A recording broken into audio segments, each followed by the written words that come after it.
Friends, ఈరోజు మీకోసం ఇంకో స్నాక్ చూపిస్తున్నాను. ఇదిగోండి, ఇలా వచ్చింది స్నాక్. అయితే చాలా బాగుంది, ట్రై చేయండి. ఇది ఈజీ ఇంగ్రీడియంట్స్తోనే చేసుకోవచ్చు. వెజిటేరియన్స్ తినే రెసిపీనే అండి. చాలా చాలా ఎమ్మీగా ఉంది. నా వీడియో నచ్చితే లైక్ చేయండి, షేర్ చేయండి, కామెంట్ పెట్టండి. ప్రాసెస్ ఇంగ్రీడియంట్స్ చూసేద్దామా? మరి వెళ్ళిపోదామా? ఇదిగోండి, ఒక్క బంగాళదుంప, అరటికాయ ఉంటుంది కదా, కూర అరటికాయ, పచ్చిది కూర చేసుకునే అరటికాయ అన్నమాట. అది ఒకటి పీసెస్గా కట్ చేసుకున్నాను, తొక్కు తీసేసి. ఇంకా ఇలా వాటర్ వేసి ఉడికించేసుకుంటే సరిపోతుంది. ఉడికించుకొని నేను దాన్ని మ్యాష్ చేయడం కుదరట్లేదని చెప్పి మిక్సీలో పట్టేసుకున్నాను పేస్ట్ లాగా. ఇంకా ఒక బౌల్ తీసుకొని మిక్సింగ్ చేసుకోవడానికి ధనియాల పొడి వేసుకున్నాను. ధనియాల పొడి 1 స్పూను, సాల్ట్ 1 స్పూను, పసుపు 1/2 స్పూన్ సరిపోతుంది, ఎక్కువగా వేయకండి.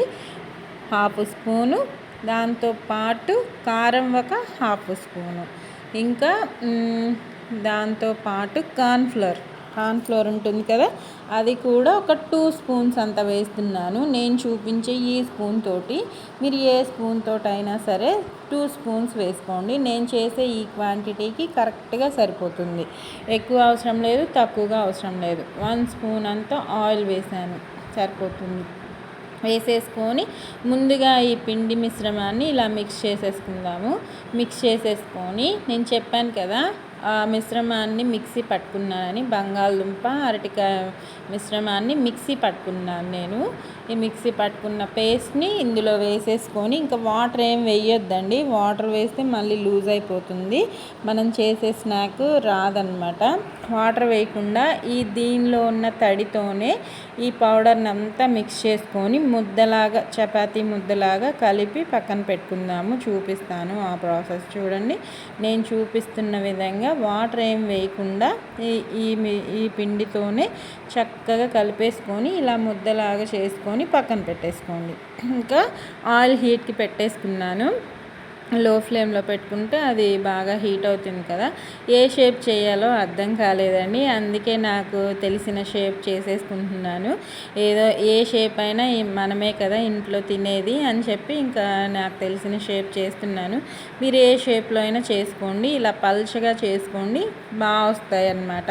ఈ స్నాక్ మీకు ఇష్టపడతారు, మీ పిల్లలైనా ఇంట్లో ఎవరైనా సరే చేసి పెట్టండి. ఎప్పుడు ఒకేలాంటి స్నాక్ కాకుండా ఇలా డిఫరెంట్గా మన వెజిటేబుల్స్ తింటూ ఇంట్లో వాళ్ళకి తినిపిస్తూ ఉంటే మనం హెల్తీగా ఉంటాము, కొత్తగా తిన్న ఫీలింగ్ కూడా ఉంటుంది. ట్రై చేయండి ఫ్రెండ్స్, ఖచ్చితంగా.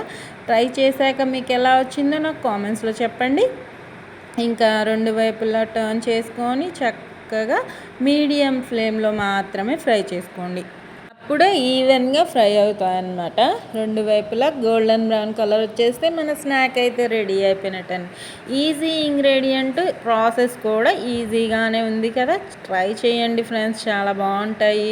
ఇంకా నాకైతే నచ్చాయండి, మీకు కూడా నచ్చుతాయని అనుకుంటున్నాను. ట్రై చేసి ఎలా వచ్చిందో చెప్పండి. ఇదిగోండి, గోల్డెన్ బ్రౌన్ కలర్ వచ్చేసింది. మీడియం ఫ్లేమ్లో మాత్రమే ఫ్రై చేసుకోండి ఫ్రెండ్స్, లో వద్దు, హై వద్దు. చక్కగా ఫ్రై అయిపోయిన వాటిని ప్లేట్లో తీసుకొని సర్వ్ చేసుకుంటే యమ్మీగా ఉంటాయి. మా పిల్లలు అయితే టొమాటో సాస్తో ఎంజాయ్ చేశారు. మీకు ఎలా తినటం ఇష్టమో అది కూడా చెప్పండి. నా స్నాక్ అయితే సూపర్గా రెడీ అయిపోయింది. నచ్చిందా? తినాలనుందా? అయితే త్వరగా తెచ్చుకోండి, చేసుకోండి, తినండి. నా నేమ్ పెట్టుకున్నాను, జే. బాగుంది కదా, అలా అనిపించింది పెట్టాలని పెట్టాను. చూడండి, స్నాక్ అయితే ఎంత బాగుందో. లోపల కాస్త సాఫ్ట్గా ఉంది, పైన మాత్రం క్రిస్పీ లేయర్తో చాలా బాగుంది. ట్రై చేయండి ఫ్రెండ్స్. ఓకేనా friends? Bye, take care, thank you for watching friends.